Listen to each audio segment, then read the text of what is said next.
जब मनुष्य का जीवन सामान्य रूप से चलता है तो उसे लगता है कि सब कुछ उसके नियंत्रण में है। घर में सुख है, साधन है, परिवार में हंसी है, तो मनुष्य अक्सर भगवान को भूल जाता है। लेकिन जीवन का सत्य यह है कि जब घर में संकट आते हैं, जब चारों ओर से कठिनाइयां घेर लेती हैं, तब मनुष्य को भगवान की याद आती है।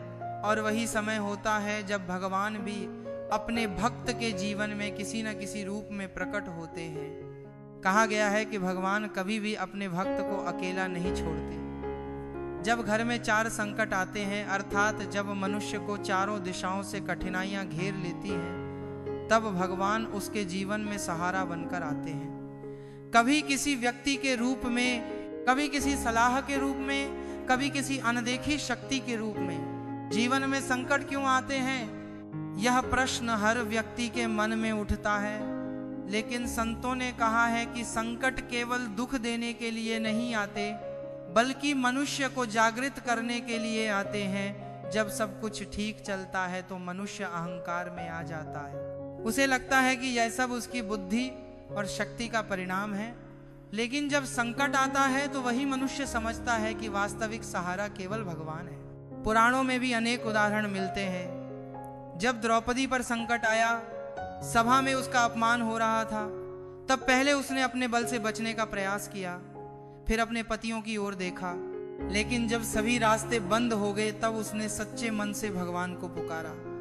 उसी क्षण भगवान ने उसकी लाज की रक्षा की। यह हमें बताता है कि जब मनुष्य पूरी श्रद्धा से भगवान को पुकारता है, तब भगवान अवश्य आते हैं। इसी प्रकार जब गजेंद्र हाथी मगरमच्छ के फंदे में फांस गया था, तब उसने भी अपनी पूरी शक्ति लगा ली। लेकिन जब उसे लगा कि अब कोई उपाय नहीं है, तब उसने भगवान को पुकारा। उस पुकार में अहंकार नहीं था, केवल समर्पण था। तभी भगवान ने तुरंत आकर उसकी रक्षा की। घर में संकट कई प्रकार से आते हैं।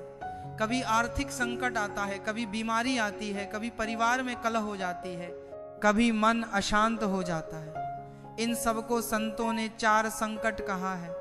जब ये चारों संकट एक साथ घर में प्रवेश करते हैं तो मनुष्य का धैर्य टूटने लगता है। लेकिन यही समय होता है जब भगवान मनुष्य की परीक्षा लेते हैं और साथ ही उसे अपने करीब भी लाते हैं।